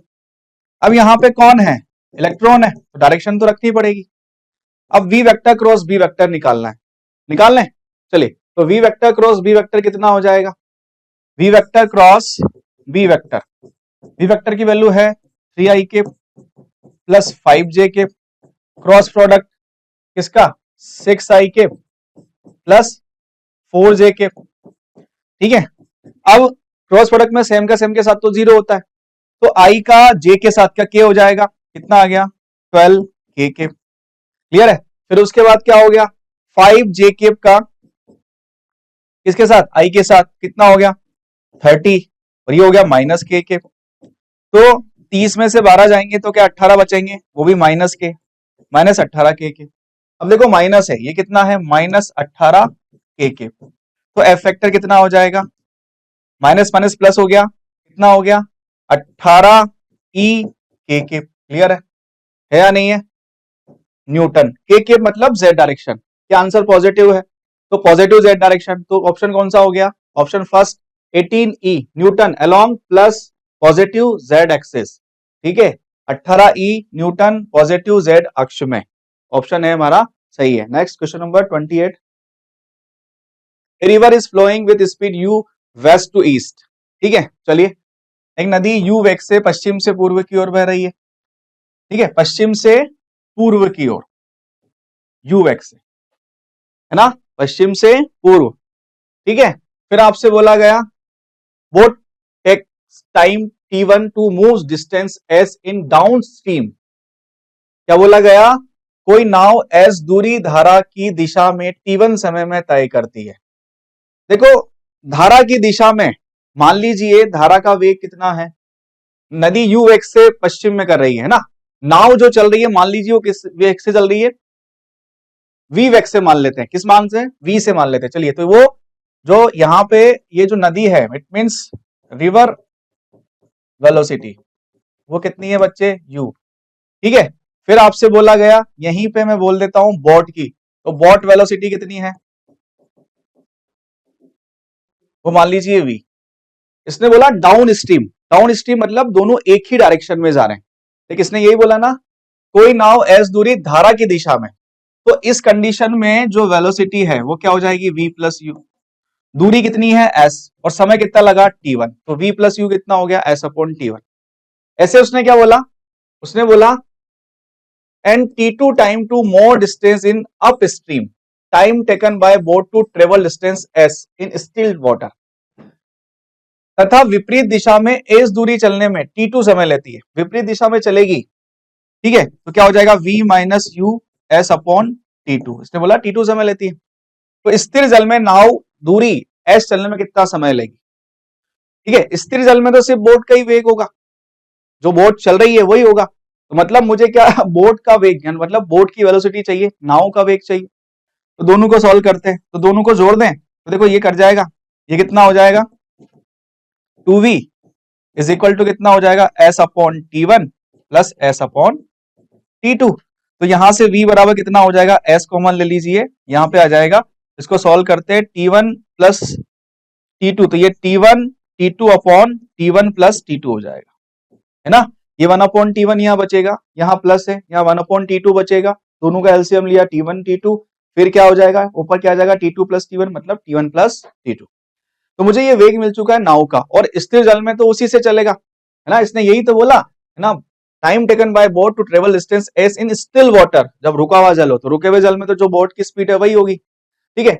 अब मान लीजिए, अब मुझसे समय पूछा गया, तो टी डैश कितना है स्टिल वाटर में, डिस्टेंस कितनी है एस, और जिस वेग से चल रहा है क्या वही वेग है क्या वी, तो टी डैश कितना हो जाएगा, एस अपॉन वी कितना है, S by 2 T1 plus T2 upon T1 T2, S से एस कट जाएगा, इसको ऊपर की तरफ लेके जाएंगे तो हो जाएगा 2T1 T2 upon T1 plus T2। Clear है, तो कौन सा ऑप्शन सही है हमारा, ऑप्शन डी हमारा सही आंसर है।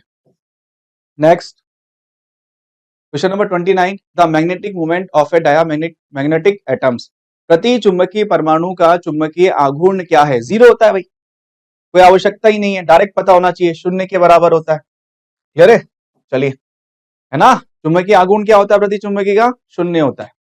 चलिए next question number 30, A coil of resistance 200 ohm is placed in magnetic field if magnetic flux phi linked with the coil varies with t second, phi बराबर आपको दे रखा है एक इक्वेशन के रूप में, देखो यहाँ पे, ठीक है, फिर the current in the coil t is equal to 2 second, 200 ohm प्रतिरोध है, R दे रखा है 200 ओम, रेजिस्टेंस दे रखा है भाई, ठीक है, फिर चुंबकीय क्षेत्र रखा गया है, कुंडली में बंद चुंबकीय फ्लक्स का मान फाई दे रखा है, देखो दे रखा है, के अनुसार बदलता है, तब t बराबर 2 सेकंड में कुंडली में धारा कितनी होगी, देखो I बराबर होता है विद्युत वाहक बल बटे प्रतिरोध, और विद्युत वाहक बल क्या होता है, E बराबर D phi by D T, यही होता है।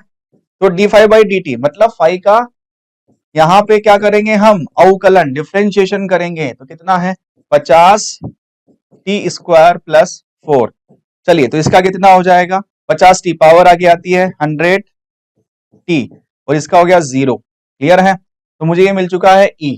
अब वैल्यू पुट करेंगे क्या यहाँ पे, अब यहाँ पे इसको t बराबर 2 सेकंड भी रख दीजिए, t is equal to 2 second, तो कितना हो जाएगा 200 वोल्ट। क्लियर है, अब इस वैल्यू को रखिए, I बराबर कितना हो जाएगा 200, और रेजिस्टेंस की वैल्यू कितनी है 200, तो आपको I बराबर कितना मिलेगा 1 एम्पियर। तो क्या हमारा आंसर बी है, option B is our correct answer. Next question number 31, the time dependence of physical quantity p is given by p बराबर p नोट e की power minus alpha t square, where alpha is constant and t is the time, the constant alpha.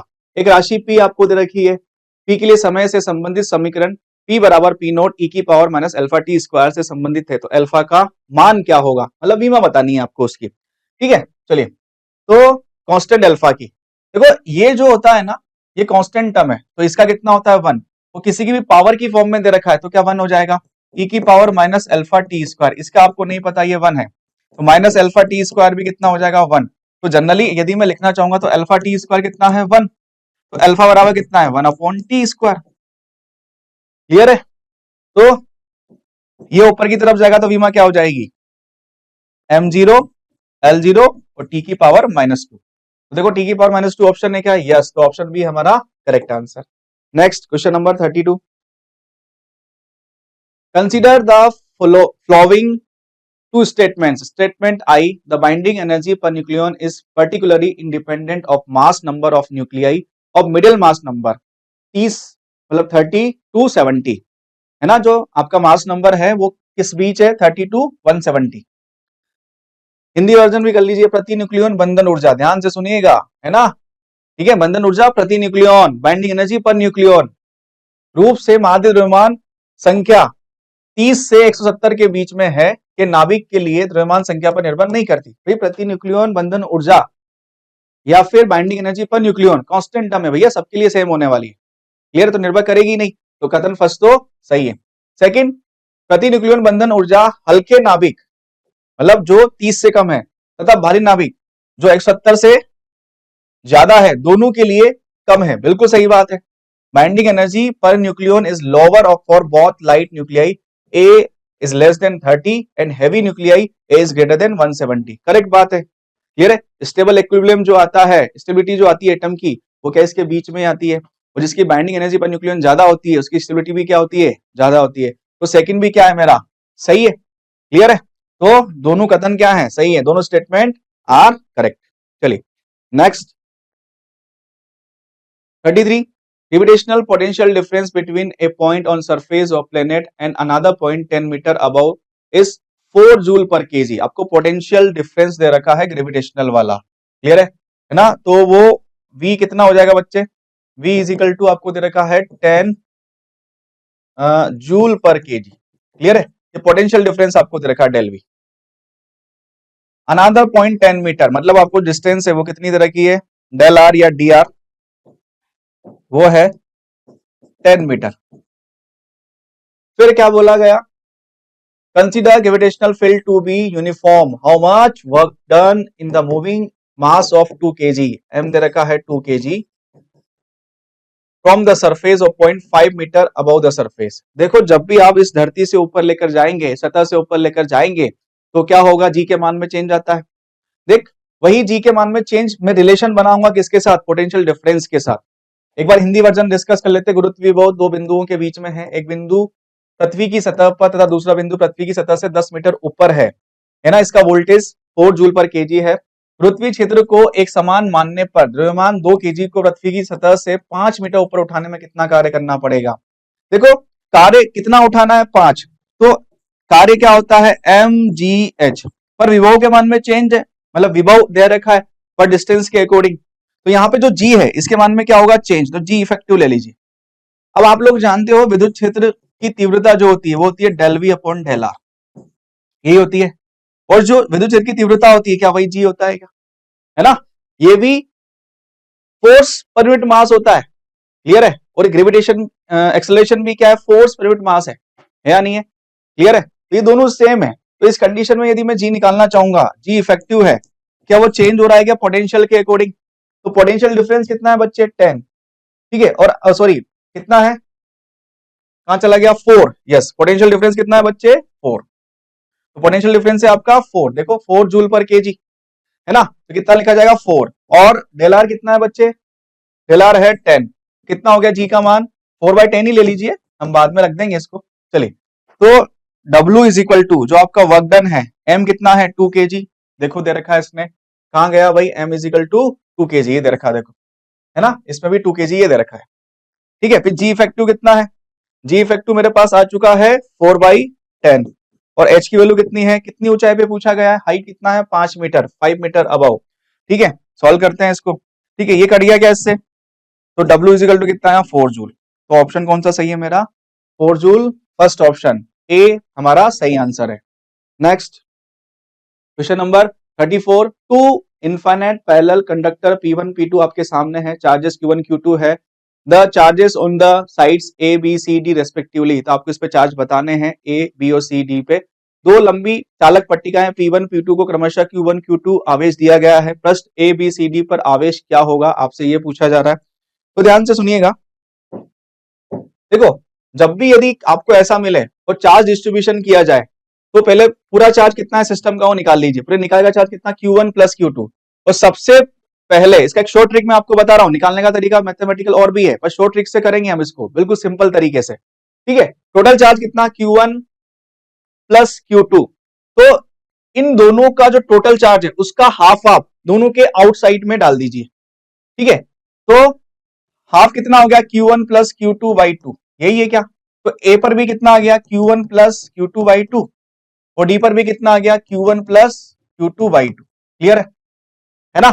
फिर देख क्या है, फिर तेरे को क्या करना है कि इस पे तो Q2 ही होना चाहिए, टोटल आवेश इस पे कितना होना चाहिए Q2, तो अंदर वाले पे कितना आ जाएगा, क्योंकि इस प्लेट पे चार्ज टोटल कितना है Q2, ठीक है। तो इस वाले पे चार्ज कितना आ जाएगा, इसमें से माइनस कर दो तो कितना आ जाएगा Q2 minus Q1 plus Q2/2, ये लिखा जाएगा।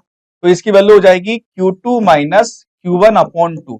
तो अंदर वाले पे चार्ज कितना आया, इस वाले पे Q2 माइनस Q1/2, और जो चार्ज इनसाइड वाले पे होता है उतने ही परिमाण मतलब उतने ही अमाउंट का परंतु डायरेक्शन क्या होनी चाहिए, विपरीत, मतलब चार्ज चिन्ह क्या होना चाहिए, विपरीत होना चाहिए। तो जितना परिमाण इधर है उतना परिमाण ये होगा, पर वो क्या होगा, माइनस का। क्लियर है? तो ये Q2 माइनस Q1 है, तो ये क्या हो जाएगा, इसको लिखेंगे तो हम, ये वाला हो जाएगा Q1 minus Q2 by two. Clear है? दोनों विपरीत डायरेक्शन वाले होते हैं, दोनों के चिन्ह अलग अलग होते हैं, है ना। यदि यहाँ पॉजिटिव तो यहाँ नेगेटिव, यहाँ नेगेटिव तो यहाँ क्या हो जाएगा, पॉजिटिव, और यहाँ पॉजिटिव तो यहाँ नेगेटिव। क्लियर है? तो देख ए और डी पे तो सेम है। क्लियर है? तो देख ए और डी पे तो क्या, Q1 plus Q2 by two है। उसके बाद फिर आपसे क्या बोला गया है, दूसरे पॉइंट की बात करते हैं, Q1 minus Q2 by two है, इसमें Q2 minus Q1 by two है, तो दोनों क्या है, अपोजिट है, तो QB और QC क्या है, अपोजिट है। तो कौन सा ऑप्शन सही है, फर्स्ट ऑप्शन। चलिए क्वेश्चन नंबर 35 पे चलते हैं। 35, the intensity of an electric field inside a capacitor is E. The work required to make a charge Q move in closed rectangular circuit is. Hindi version, संधारित्र के अंदर विद्युत क्षेत्र की तीव्रता E है। एक बंद आयताकार परिपथ में आवेश के द्वारा किया गया कार्य पूछा जाएगा। देखो एक्चुअल में आपको जो परिपथ में दिख रहा है, क्या ये बंद परिपथ है? और जब भी बंद परिपथ की बात की जाती है तो विद्युत बल जो है वो एक संरक्षी बल है। ठीक है, कंजर्वेटिव फोर्स है इलेक्ट्रिक फोर्स। क्लियर है? और कंजर्वेटिव फोर्स के लिए एक क्लोज पाथ में वर्क डन क्या होता है, जीरो। तो इसका आंसर क्या है, W is equal to zero. कोई आवश्यकता नहीं है हमें इसको आगे सॉल्व करने की। क्लियर है? In a semiconductor material 1/5 of the total current is carried by the hole. देखो इसने क्या बोला, होल ने कितना करंट कैरी करा, 1/5 ऑफ द टोटल करंट। एक अर्धचालकीय पदार्थ में कुल धारा का 1/5वां भाग कोटरों में है, मतलब धारा कितनी है, IH बराबर कितना, मान लीजिए टोटल धारा कितनी है I, तो कितना हो गया I/5। फिर बोला carried by the whole and the remaining is carried by the electron, मतलब IE कितना हो जाएगा 4I/5। ठीक है, तो इसने बोला कि शेष भाग इलेक्ट्रॉनों द्वारा, इलेक्ट्रॉनों के, हाँ इलेक्ट्रॉनों द्वारा है। इलेक्ट्रॉनों का अनुगमन वेग इस ताप पर कोटरों के अनुगमन वेग का 2 गुना है। किसका, इलेक्ट्रॉन का।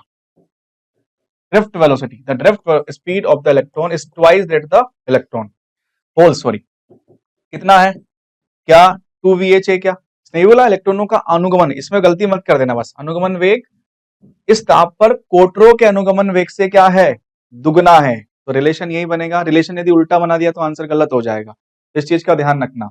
ठीक है, this temperature the ratio between the number of density of electron and holes. तो आपसे पूछा गया नंबर ऑफ डेंसिटी मतलब Ne/NH का अनुपात बता दीजिए। तो देखो रिलेशन क्या होता है, फॉर्मूला होता है किसका, धारा का, किसके साथ, रिलेशन यदि हम निकालें अनुगमन वेग के साथ, ड्रिफ्ट वेलोसिटी के साथ करंट का, तो हमने सुना था I इज इक्वल टू क्या था, NeAVD।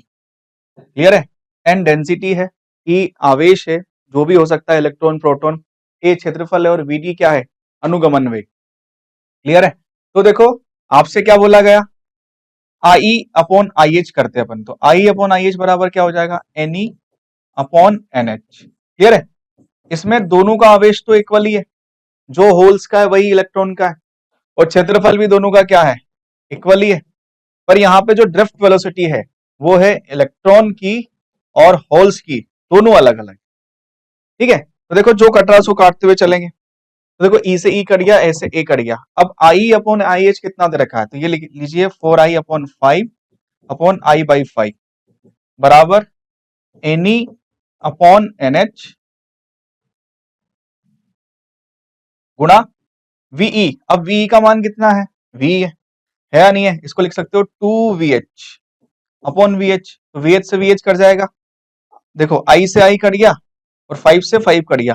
रिलेशन में यहाँ क्या बचा, I बराबर 4 बराबर Ne/NH गुणा 2, इसको काट दीजिए 2 बार, तो आंसर कितना आया, Ne/NH बराबर 2। क्लियर है? तो कौन सा ऑप्शन सही है, ऑप्शन डी हमारा सही answer. Next question number 37। If each resistance in figure of 9 ओम, सबका कितना प्रतिरोध है, 9 ओम, इसने यही दे रखा है। तो अमीटर की आपको रीडिंग बतानी है, पाठ्यांक बताना है, किसका, अमीटर का। चलिए सभी 9 के हैं, या सब समांतर क्रम में है, इस सब आर है, ये भी आर, ये भी आर, ये भी आर, ये भी आर, ये भी आर, आर आर आर और आर, सब समांतर क्रम में है। तो आर तुल्य कितना हो जाएगा, आर इक्विवेलेंट कितना हो जाएगा, आर बाई 9, और आर कितना है 9, तो 9/9 मतलब कितना 1 ओम। तो R equivalent is equal to 1 ohm, या आर तुल्य बराबर कितना है 1 ओम। तो यहां से धारा कितनी हो जाएगी, आई बराबर कितना हो जाएगा, V अपॉन आर तुल्य, आर इक्विवेलेंट कितना है 9/1, तो आई इज इक्वल टू कितना आया, आई यहाँ पे आया 9 एम्पियर। अब देखो इस अमीटर में आपसे पूछी गई है धारा, तो अमीटर में जो धारा इधर की तरफ जाएगी क्या वही निकालनी है। तो देखो इसको यदि मैं सर्किट को बनाना चाहूं तो क्या कुछ ऐसे बना सकता हूं क्या, ये 9 वोल्ट है, ठीक है, देखो ये सब सेम है 9999, और यदि समान मान के प्रतिरोध मतलब इक्वल वैल्यू के रेजिस्टेंस, ठीक है, किसमें पैरेलल कॉम्बिनेशन में मतलब समांतर क्रम में जुड़े हुए होते हैं, तो उनके नंबर से डिवाइड कर देते हैं। कितने हैं यहाँ पे 4, ये हो जाएगा 9/4। फिर यहाँ पे क्या है अमीटर, ठीक है, फिर यहाँ पे कितना हो जाएगा, यहां से आप काउंट करना चाहेंगे, यहाँ भी 99999 है, ठीक है, तो यहाँ पे भी 99 है, पर कितने 5 है, तो कितना हो जाएगा 9/5। क्लियर है। तो अब देखो यहाँ पे यदि मैं करंट की बात करूं तो ये करंट हो गया कितना I1, आई तो ये हो गया I1, और ये क्या हो जाएगा I2। अब करंट डिवीजन रूल से यदि मैं निकालना चाहूं, ठीक है, तो धारा विभाजक नियम क्या बोलता है, यदि आपको I2 लेना है तो क्या हो जाएगा, ऊपर आएगा R1 प्लस R2 गुणा क्या I। अब देख ये I1 है तो इसको मैंने क्या माना हुआ है R1, और इसको क्या माना हुआ है R2। चलिए तो R1 बराबर 9/4 है। अब वैल्यू रखते हैं यहाँ पे, कितना है ये 9/4, और ये कितना हो जाएगा 9/4 प्लस 9/5 गुणा कितना 9, ठीक है। अब इसको सॉल्व करते हैं तो ये कितना हो जाएगा I2 बराबर 9/4, ठीक है, नीचे आ जाएगा, आप एलसीएम ले लोगे तो कितना आ जाएगा 20, ठीक है, और यहाँ पे कितना हो जाएगा, ये हो जाएगा आपका 45, और ये हो जाएगा आपका 36, और गुणा क्या चल रहा है 9। यदि आप इसको लिखना चाहोगे तो 9 इंटू 9 आपका तो चल ही रहा है, ठीक है, नीचे क्या आ गया 81, और यदि इसको उल्टा करोगे तो क्या आ जाएगा 20/4, इसको उल्टा करो तो 20/4 ये लिख दिया आपने, ये 81 हो गया, और 9 इंटू 9 क्या 81 हो गया, क्या कट गया, क्या ये कितनी बार कट गया 5 बार, 5 एम्पियर। तो जो आपको I2 मिला है वो कितना हो जाएगा 5 एम्पियर। क्लियर है। तो ऑप्शन कौन सा सही है हमारा, ऑप्शन बी हमारा सही आंसर है, ठीक है। चलिए next question number 38। In the given circuit, EMF of cell 12 volt and internal resistance of cell is 0. Reading of A is I1 when key is opened and reading of A is I2 when key is closed. I1 upon I2 will be. देखो आपके सामने एक परिपथ दे रखा है, ठीक है, उसमें क्या दे रखा है, सेल का विद्युत वाहक बल कितना है 12 वोल्ट, सामने डायग्राम में बना भी रखा है, आंतरिक प्रतिरोध 0 है, मतलब आपको R स्मॉल r लेना ही नहीं है, ठीक है। जब कुंजी को खुला कर दिया जाता है, मतलब इसको खुला रखोगे तो इस प्रतिरोध का कोई मतलब ही नहीं है, तो इस कंडीशन में जो धारा है I1 वो कितनी हो जाएगी 12/40 एम्पियर, ठीक है। फिर उसके बाद बोला गया कि जब K को चालू कर दिया जाता है तो पाठ्यांक I2 हो जाता है। जब दोनों को चालू कर दोगे तो R तुल्य कितना हो जाएगा बच्चे, भाई 40-40, क्या दोनों सेम है, दोनों पैरेलल कॉम्बिनेशन में है, तो समांतर क्रम में होते हैं तो क्या हो जाएगा 40/2, नंबर से डिवाइड कर देंगे, कितना आ गया 20 ओम। तो I2 का मान कितना हो जाएगा, ठीक है, तो कितना हो गया 12/20। तो आपसे पूछा गया I1 अपॉन I2 बता दो, तो I1 अपॉन I2 कितना हो जाएगा 12/40 और 12/20। चलो ठीक है, 12 से 12 कट जाएगा क्या, तो यहां इसको लेके जाइए ऊपर की तरफ, तो 20/40 कितना आया I1 अपॉन I2 बराबर कितना 1/2, मतलब कितना 0.5। कौन सा ऑप्शन सही है हमारा, ऑप्शन डी हमारा सही आंसर है। क्लियर है। Next question number 39। Two identical conducting balls A and B have the positive charges Q1 and Q2 respectively, but Q1 not equal to Q2. दोनों समान नहीं है। The ball are brought together so that they touch each other and they kept in their original position. The force between them is. तो समरूप चालक गेंदे A व B क्रमशः आवेश Q1 Q2 हैं। यदि दोनों गेंदों को पास पास लाया जाए और टच कराकर रख दिया जाए तो वास्तविक स्थितियों पर रख दिया जाए तो इनके बीच बल कितना होगा। तो आपसे पूछा जा रहा है कि बल बताइए। तो जनरली क्या होता है, तो स्थितियों पर रख दिया जाए तो इनके बीच बल क्या हो जाएगा, है ना, तो पहले से क्या हो जाता है, अधिक हो जाता है। क्या हो जाता है, अधिक, क्योंकि एक्चुअल में कंडीशन है पहले से अधिक हो जाएगा। Less than, greater than that before the ball touches, तो पहले से क्या हो जाएगा, ये अधिक हो जाता है। क्लियर है, तो ऑप्शन कौन सा सही है हमारा, ऑप्शन बी। ठीक है, क्योंकि Q1 Q2 आपने क्या करा है, दोनों को टच कराया, और दोनों को जब टच कराया तो उसमें से आवेश प्रवाह होता है, और तब तक होता है जब तक कि दोनों का विभव या पोटेंशियल क्या हो जाए, इक्वल ना हो जाए। उस कंडीशन में जो जो आपका बल है वो आवेश के अकॉर्डिंग डिस्कस किया जाता है, क्योंकि त्रिज्या तो दोनों की सेम है ना, कंडक्टिंग बॉल्स है, उनकी रेडियस तो दोनों की सेम है, तो क्या आवेश का ट्रांसफर हुआ है, इसकी वजह से क्या होता है, पहले से क्या हो जाएगा, अधिक हो जाएगा। मतलब जो आपने टच करवाया है उससे उस वाली कंडीशन में ज्यादा होगा, किससे, जब पहले वाली कंडीशन जब टच नहीं करवाया था। ठीक है, तो क्या हो गया, पहले से अधिक हो जाएगा, greater than that before the ball touch. Next 40, देखो आपको डायग्राम दे रखा है, some equipotential surface which are normal to xy plane are shown in the adjoining figure. The direction of the electric field is xy तल के लंबवत कुछ समविभव सतह विद्युत रेखाओं की दिशा चित्रानुसार दिखाई गई है। तो आपसे क्या पूछा जा रहा है कि नीचे ऑप्शन दे रखे हैं, है ना, और बोला गया है xy तल के लंबवत कुछ समविभव सतह विद्युत रेखाओं की दिशा चित्रानुसार दिखाई गई है, तो कौन सा सही है। क्लियर है, तो देखो समविभव सतह जो होती है उसके लंबवत हमेशा क्या होती है, विद्युत क्षेत्र रेखाएं होती है, और सिर्फ इन दोनों ही ऑप्शन में मुझे ऐसा नजर आ रहा है, क्योंकि ये क्या है, देखो इधर की तरफ ई ले लिया क्या, और क्या यही समविभव पृष्ठ है, देखो है ना, इसकी दिशा में तो पॉसिबल ही नहीं है, हमेशा क्या होती है, लंबवत होती है। ये रूल है, ये नियम है विद्युत क्षेत्र रेखाओं का कि वह समविभव पृष्ठ के क्या होती है, हमेशा लंबवत निकलती है, परपेंडिकुलर निकलती है। क्लियर, तो ऑप्शन ए और बी मुझे डायग्राम सही नजर आ रहे हैं, तो ऑप्शन कौन सा सही हो गया, ऑप्शन ए हमारा सही है। क्लियर है, ठीक है, ए और बी हमारा सही है। Next 41, the electron in the hydrogen atom jumps from excited state n is equal to 3 to ground state n is equal to 1, and the photon thus emitted irradiate a photosensitive material. If the work function of the material is 5.1 electron volt, the stopping potential is estimated to be the energy of the electron in the nth state En minus 13.6 n square electron volt. Hydrogen परमाणु की बात हो रही है, परमाणु में electron की उत्तेजित अवस्था कितनी है, n बराबर 3 से n बराबर 1 तक की बात हो रही है। तो एक फोटोन उत्सर्जित होता है, यह प्रकाश सुग्राही सतह पर गिरता है, यदि सतह का कार्यफलन 5.1 इलेक्ट्रॉन वोल्ट है, तब संस्तभ विभव आपसे पूछा जा रहा है। तो जो आपने एनर्जी दी, क्लियर है ना, तो आपने जो एनर्जी दी है वो एनर्जी आपसे पूछी जा रही है, तो दो काम करती है, एक तो कार्यफलन मतलब वर्क फंक्शन, दूसरा काइनेटिक एनर्जी।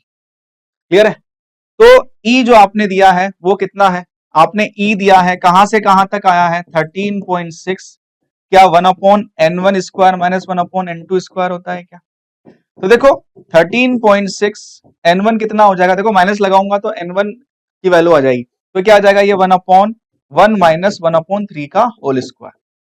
क्लियर है, तो E इजिकल टू कितना हो जाएगा 13.6, ये हो गया आपका 9, एलसीएम हो गया 9, और ये आ गया आपका 9 माइनस 1, तो कितना आ गया 8, तो 13.6 8 मल्टीप्लाई बाई 8 बाई 9, इस वैल्यू को कैलकुलेट करोगे तो E इजिकल टू आपको मिलता है 12.09।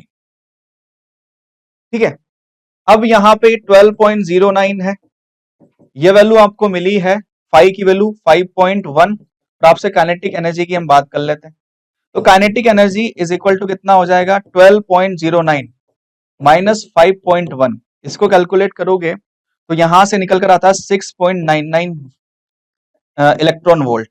तो जनरली लगभग क्या ये 7 इलेक्ट्रॉन वोल्ट है क्या, बिल्कुल है। अब आपसे क्या पूछा जा रहा है, विभव, तो काइनेटिक एनर्जी की हम बात करें तो क्या होता है QV, अब यहाँ पे QV मतलब क्या, इलेक्ट्रॉन है क्या, तो वोल्टेज कितना हो जाएगा कंपेयर करिए तो 7 वोल्ट हो जाएगा क्या, तो कौन सा ऑप्शन सही है, ऑप्शन डी हमारा सही आंसर है। भाई इलेक्ट्रॉन वोल्ट में दे रखा है ना ये, ठीक है, कितना है 7 इलेक्ट्रॉन वोल्ट है, तो ये क्या आवेश है क्या, तो विभव कितना हो गया 7 वोल्ट QV, है ना। ठीक है, अब कट कर दोगे इसको, E से Q कट जाएगा तो क्या बचेगा 7 volt. Next question number 42, the resonant frequency of the LC circuit is F note before insertion of the dielectric ER 16 after the inserting the dielectric the resonant frequency will be. आपके सामने एक परिपथ दे रखा है एलसी परिपथ जिसका epsilon R पराविद्युतांक, इसको के से भी प्रदर्शित करते हैं, दोनों एक ही वैल्यू है, वो कितना है 16। पराविद्युतांक को प्रवेश कराने पर पूर्व अनुनादी आवृत्ति का मान एफ नोट है, तो पराविद्युत प्रवेश कराने के बाद अनुनादी आवृत्ति क्या हो जाएगी? तो देखो पहले क्या होती है फॉर्मूला, अनुनादी आवृत्ति का फॉर्मूला होता है 2 पाई अंडर रूट LC, यही होता है क्या? अब इसने क्या बोला कि बाद में जब प्रवेश कराया तब उसकी रेजोनेंट फ्रीक्वेंसी बताइए, अनुनादी आवृत्ति बताइए। तो देखो आप जब प्रवेश कराते हो तो सी के मान में चेंज हो जाता है, क्या सी में करा रहे हो क्या? क्या हो जाता है सी डैश जो हो जाएगा वो पहले से के टाइम्स हो जाएगा, मतलब उससे के गुना हो जाएगा, होगा या नहीं होगा?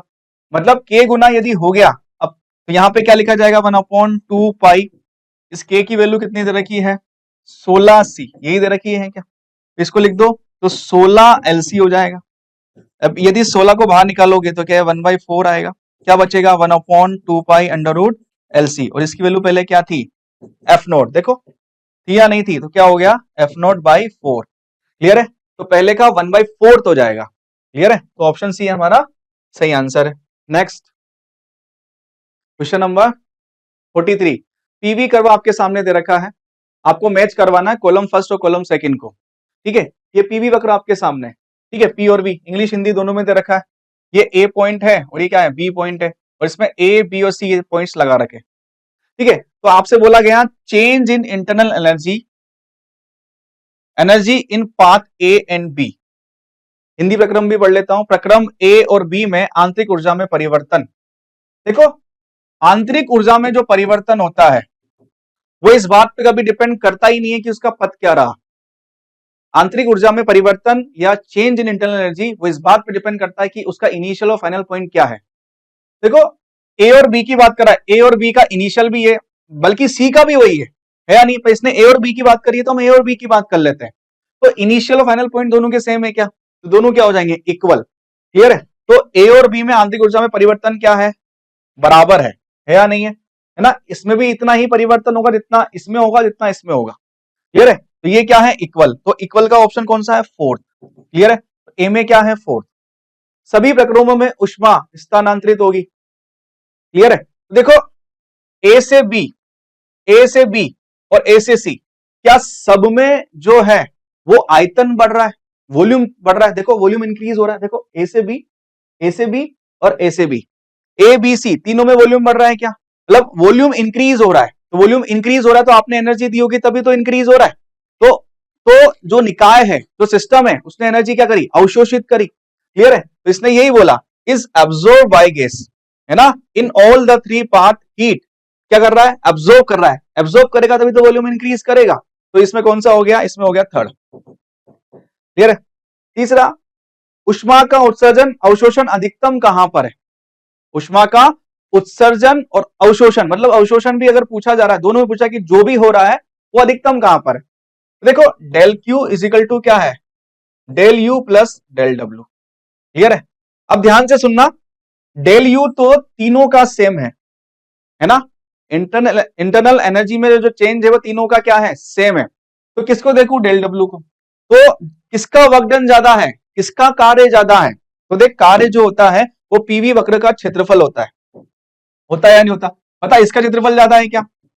इसका तो सबसे कम है, सी का सबसे कम है, बी का ज्यादा है नहीं, बी का सी से ज्यादा है पर ए से कम है, सबसे ज्यादा किसका ए का। तो यदि ए का ज्यादा है, किसका ज्यादा है ए का, तो ए का ए ने कार्य ज्यादा किया है, तो ए ने कार्य ज्यादा किया है तो ए ने ऊर्जा भी ज्यादा अवशोषित की होगी। क्लियर है? ज्यादा एब्जॉर्ब की होगी। तो कौन सा ऑप्शन सही हो गया मेरा फर्स्ट वाला, क्या ए ने ज्यादा की है, तो यहां पे क्या आ जाएगा फर्स्ट। क्लियर है? फिर हम बात करते हैं किस प्रक्रम में कार्य न्यूनतम होगा, ये तो मैं भी बता ही चुका हूं। देखो सबसे नीचे वाले में कम होगा क्या, मतलब सी में, तो ये क्या आ जाएगा सेकंड। तो देखो ए में फोर्थ, ये मेरे को देखो पहला ही ऑप्शन मिल गया डी, मतलब आगे भी नहीं बढ़ता तो भी मुझे आंसर मिल जाता, पर देख लेते हैं। ए में फोर्थ, बी में क्या है थर्ड, सी में क्या है फर्स्ट और डी में क्या है सेकंड। तो कौन सा ऑप्शन सही हो गया, ऑप्शन डी हमारा सही आंसर है। चलिए next question number 44, A Zener diode having breakdown voltage equal to 15 volt is used in voltage regulator circuit shown in figure. The current through the diode is. तो आपसे पूछा गया कि इस डायोड में करंट कितनी होगी, ये पूछी जा रही। क्लियर है? अब देखो निकाल लेते हैं इसको। जेनर डायोड आपके सामने दे रखा है, इसका भंजक वोल्ट कितना है, 15 वोल्ट है। इसे वोल्टेज नियंत्रक के रूप में परिपथ में प्रयोग किया गया है। डायोड से बहने वाली धारा आपसे पूछी जा रही है। क्लियर है? चलो निकालते हैं। देखो ये 15 वोल्ट है, यहाँ पे कितना 15 वोल्ट है, तो इसमें भी कितना है 15 वोल्ट। तो इसकी धारा कितनी हो जाएगी, वोल्टेज बटे प्रतिरोध रेजिस्टेंस। तो वोल्टेज कितना है 15 और ये कितना है 1000, कितना आ गया 15 मिली एम्पियर। तो इधर तो मुझे धारा मिल गई कितनी 15 मिली एम्पियर। क्लियर है? अब मुझसे पूछा है जेनर डायोड की धारा, इसकी धारा मुझे निकालनी है। तो पहले निकालने की परिपथ में टोटल धारा कितनी है, परिपथ में धारा कितनी है भाई, देखो ये 20 है, 15 इसने खा लिया, तो कितना बचा 20 माइनस 15। क्लियर है? बटे कितना आ गया 250। तो ये टोटल धारा है क्या, देखो 20 माइनस 15 बटे 250, तो कितना आ गया 5 बटे 250। क्या मैं इसको 4 से ऊपर नीचे गुणा कर दूं, तो ये हो जाएगा 20 बटे 1000, मतलब 20 मिली एम्पियर। तो यहां से धारा कितनी है 20 मिली एम्पियर है ना। 20 इधर है, 15 इधर चली गई, तो बची हुई किधर आएगी, बची हुई इधर की तरफ आएगी, मतलब कितनी 5 मिली एम्पियर। कहानी समझ में आई? ठीक है, तो जेनर डायोड में धारा कितनी है 5 मिली एम्पियर। तो ऑप्शन कौन सा सही है हमारा, ए। क्लियर? Next question number 45। देखो आपके सामने एक लॉजिक गेट वाला डायग्राम है, इसको ध्यान से समझना। ठीक है, ए बी सी निवेशी है, वाई निर्गत है, तो निर्गत वाई में क्या होगा, देखो ध्यान से समझते हैं, समझते हुए ध्यान से चलना। तो सबसे पहले मैंने ए दिया 0, ठीक है, बी भी मैंने दिया 0 और सी भी मैंने दिया 0। इसके आउटपुट हम लिखते हुए चलते हैं, यहां लिख लेता हूं ए बी सी और ये आउटपुट है वाई। क्लियर है? तो ए बी 0, बी भी 0 और सी भी क्या है 0।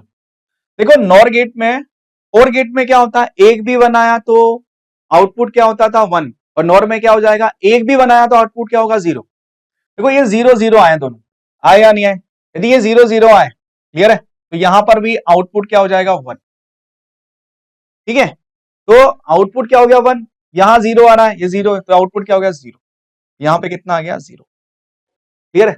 उसके बाद हम आगे चलते हैं, अगला पॉइंट, अगला आप दोगे तो आपने दिया 0 0 1, तो ये हो जाएगा 0 0 1, यही दिया आपने। तो 0 0 पे तो क्या हो जाएगा ये 1। क्लियर है? और ये कितना हो जाएगा, ये भी कितना हो जाएगा 1। ठीक है, ये 1 हो गया, तो यहां 1 1 क्या हो जाएगा 1, तो आउटपुट क्या आ गया 1 आ गया। क्लियर है? चलो उसके बाद हम आगे बढ़ते हैं वापस से, फिर आपने दिया 0 1 0, तो 0 1 0, मैंने बोला कि और गेट में यदि एक भी 1 आता है तो आउटपुट क्या होता है 1, पर यहां तो क्या है नोर गेट है, तो एक भी 1 आया तो आउटपुट क्या होगा 0, यहां पे क्या हो गया 0, ये 0 हो गया, तो ये भी कितना आ गया 0। यदि ये 0 हो गया और ये क्या है एंड गेट है, तो यहां आउटपुट क्या हो जाएगा 0।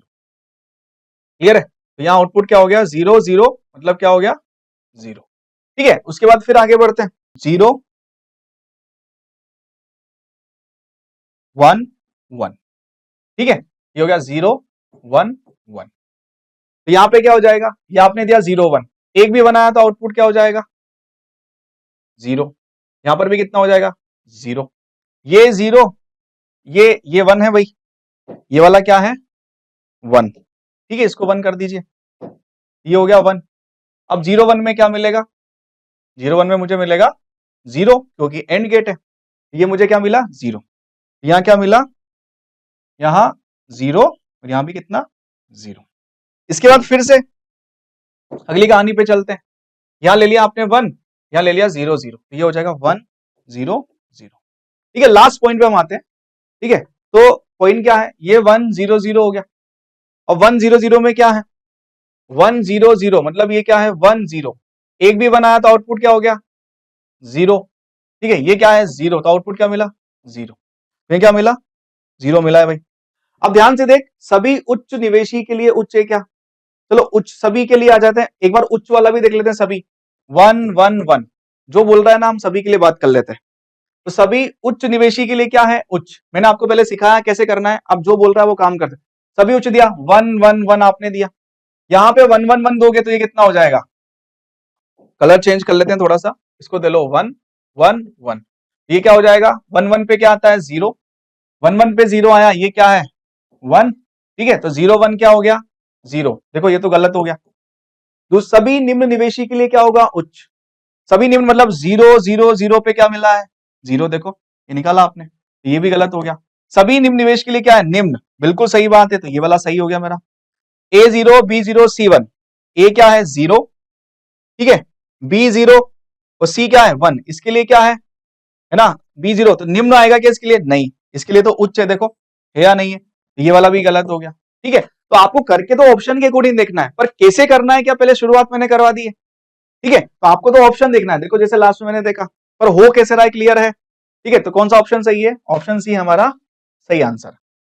Next 46, in A progressive wave along x direction at a particular location the particle of the medium are executing, x दिशा में चलने वाली एक प्रगामी तरंग के किसी एक स्थिति माध्यम का कण निम्न में से क्या संपादित करता है, ऐसे ऑसिलेशन मोशन करता है ना, तो ऑसिलेशन मोशन मतलब दोलन गति करता है। क्लियर, तो ऑप्शन ए मेरा सही है, सरल रेखा भी नहीं करता है, घूर्णन भी नहीं करता, और इनमें से कोई नहीं मतलब एक तो है। ठीक है, तो हमारा ऑप्शन ए सही है। Next 47, assertion during horizontal circular turn of a car the centripetal force required should be less than the limiting friction between the tire and load। इसका हम हिंदी वर्जन पढ़ लेते हैं। एक कार के क्षैतिज वृत्ताकार मोड़ के दौरान आवश्यक अभिकेंद्री बल उसके टायरों और सड़क के बीच सीमांत घर्षण बल से कम होना चाहिए, सीधी सी बात है ना भाई, कोई गाड़ी कभी चल पाएगी जब उसका घर्षण बल क्या होना चाहिए, उसके अभिकेंद्री बल से हमेशा क्या होना चाहिए, ज्यादा होना चाहिए, है ना। तो ये अभिकेंद्री बल जो है वो घर्षण से ज्यादा, घर्षण कौन सा, सीमांत वाला, घर्षण तो हमेशा एडजस्टिंग फोर्स है या नहीं है, एडजस्ट कर लेता अपने आप को। ठीक है, तो क्या हो जाएगा एफ बड़ा होना चाहिए या बराबर होना चाहिए किसके, mv स्क्वायर अपॉन आर के, तो पहला तो सही है। क्लियर है, फिर रीजन बोल रहा है if both sorry the centripetal force to car is provided by the frictional force between its tire and road, बिल्कुल सही बात है। ठीक है, कार को अभिकेंद्री बल उसके टायरों और सड़क के बीच घर्षण बल द्वारा प्रदान किया जाता है, मैंने यही तो बोला है ना भाई। पहला पॉइंट क्या था, एक कार के क्षैतिज वृत्ताकार मोड़ के दौरान आवश्यक अभिकेंद्री बल इसके टायरों सड़क के बीच सीमांत घर्षण से कम होना चाहिए, कंडीशन भी यही है, और रीजन भी क्या यही डिफाइन कर रहा है क्या। तो पृथक्करण और कारण दोनों सही है, और कारण पृथक्करण का क्या है, सही स्पष्टीकरण है।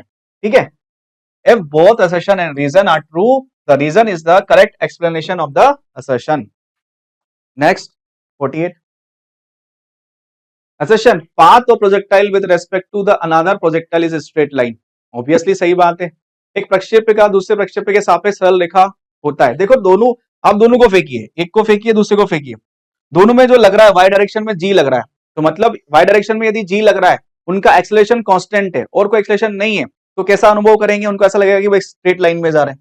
क्लियर है, तो अभिकथन मतलब असर्शन तो इसका सही है। रीजन क्या बोलता है, acceleration of a projectile with respect to the another projectile is zero, obviously बात है, मतलब मैंने पहले ही सोच लिया था, और वही क्या है रीजन है, क्या हो गया, एक प्रक्षेप्य का त्वरण दूसरे प्रक्षेप्य के संबंध में शून्य होता है। क्लियर है, तो उसका रीजन भी वही है और उसका स्पष्टीकरण भी वही दे रहा है। क्लियर है, तो ऑप्शन है सही है, पृथक्करण और कारण दोनों सही है, और कारण का पृथक्करण सही स्पष्टीकरण दे रहा है। क्लियर है, एक्सप्लेनेशन अच्छे से बता रहा है। 49 पे चलते हैं। The de Broglie wavelength lambda associated with a proton changes by 0.25% if the momentum is changed by p naught, the initial momentum was। यदि किसी प्रोटॉन के संवेग को p नोट से परिवर्तित करते हैं तथा इससे संबंध डी ब्रोगली तरंगदैर्घ्य लैम्डा में 0.25% परिवर्तित होता है, तो प्रारंभिक संवेग क्या होगा। देखो चलो जब पहले तो हम बात कर लेते हैं लैम्डा h अपॉन पी होता है क्या। अब देखो आपने क्या करा, संवेग में परिवर्तन करा या नहीं करा, तो इसका हम डिफरेंशिएशन लेते हैं, तो लैम्डा का क्या हो जाएगा D lambda, h upon P का क्या हो जाएगा पी स्क्वायर, है ना, इसका डिफरेंशिएशन करेंगे तो पी स्क्वायर होगा ना, पी की पावर -1, फिर क्या होगा पावर में -1 होगा, तो ये क्या होगा -1 -2 हो जाएगा, नीचे आ जाएगा। क्लियर है, और ये क्या हो जाएगा डीपी। अब इसने बोला कि चेंज कितना है पी नोट, आपने कितना चेंज करा, डीपी कितना करा, डीपी करा पी नोट करा। क्लियर है, तो जो डी लेमडा है वो कितना हो गया 0.25/100 कितना हो गया लेमडा। क्लियर है? तो आप इसको लिखना चाहें तो लिख सकते हैं D lambda is equal to 00 और 00 इंटू लेमडा। क्लियर है? तो ये कितनी बार कर जाएगा इससे, ये कर गया इससे 4 किलो, तो कितना आ गया D lambda is equal to आ जाएगा लेमडा बटे 400। तो कितना आ गया, यदि ये वैल्यू मैं यहां रखूंगा तो कितना आ जाएगा लेमडा बटे 400। अब देखो इसको मैं क्या लिख सकता हूं कि डीपी तो मेरे पास है H upon P into 1/p और ये कितना हो गया पी नोट। देखो इसको मैंने क्या लिखा है पी नोट लिखा है क्या। ठीक है चलिए, तो अगली कहानी में क्या हो जाएगा, अगली कहानी में क्या हो जाएगा, ये देखो लेमडा ये क्या है लेमडा है, लेमडा अपॉन 400 इसको क्या लेमडा बोल सकते हैं, लेमडा अपॉन पी और ये क्या है पी नोट, लेमडा से लेमडा कट जाएगा क्या, कितना आ जाएगा P is equal to 400 P naught. ठीक है, तो कौन सा ऑप्शन सही है हमारा, ऑप्शन सी हमारा सही आंसर। देखो 50 नंबर का क्वेश्चन क्या बोलता है, question number 50 in the following circuit diagram दे रखा है, पीएन जंक्शन डायोड D1 बना रखा है, D2 बना रखा है, D3 बना रखा है। ठीक है, तो आपसे क्या पूछा है देन आई इज, तो इसमें इस आई का मान बताइए। क्लियर है, क्या पूछा है इस आई का मान पूछा है। क्लियर है, हिंदी वर्जन भी है D1 D2 D3 दे रखा है, आई का मान पूछा है धारा का, मतलब इस आई का मान पूछा है। देखो ये ई है, ये क्या पी है, ये एन है, ये एन है, ये पी है, ये पी है, ये एन है। देखो पॉजिटिव से पी जुड़ा है मतलब ये क्या है ऑन, ये पॉजिटिव से नेगेटिव जुड़ा मतलब ये क्या है ऑफ, मतलब ये वाला सर्किट हटा दो। क्लियर है, फिर इसकी तरफ आओ, ये क्या है पी और एन है या नहीं है, तो इस वाली कहानी में क्या है ऑन है, तो ये हो गया। पर ध्यान से सुनना, यदि इस डायग्राम को मैं बनाऊं तो डायग्राम कैसे बनेगा, ये ऐसा बन गया। ठीक है, ये डायग्राम ऐसा बन गया और ये क्या ऐसा बन गया क्या। क्लियर है, ये हो गया ई और ये क्या है आर और ये भी क्या है आर। अब ध्यान से देख, मुझसे पूछा ये आई, भैया ये जब मुझे शॉर्ट सर्किट मिल चुका है ना, मुझे क्या मिल चुका है लघु परिपथ मिल चुका है, लघु परिपथ मतलब शॉर्ट सर्किट मिल चुका है, तो मैं इधर क्या लेने जाऊंगा, यहाँ तो धारा क्या हो जाएगी जीरो। समझ में आया, इसका आंसर क्या है ऑप्शन डी हमारा सही आंसर है। क्यों, क्योंकि तो शॉर्ट हो गया है। क्लियर है, हाँ यदि यहाँ प्रतिरोध होता तो मैं काउंट करता, ये तो शॉर्ट हो गया। क्या शॉर्ट परिपथ में धारा कितनी है, मतलब यहाँ पे धारा पूरी ऐसे की ऐसे फ्लो हो जाएगी, तो यहाँ जाएगी नहीं, तो वहां धारा कितनी है जीरो, तो आई का मान कितना है जीरो, तो ऑप्शन डी हमारा करेक्ट आंसर है। ठीक है, तो आज की कहानी हम यही समाप्त करते हैं। क्लियर है, okay bye bye, God bless बच्चों।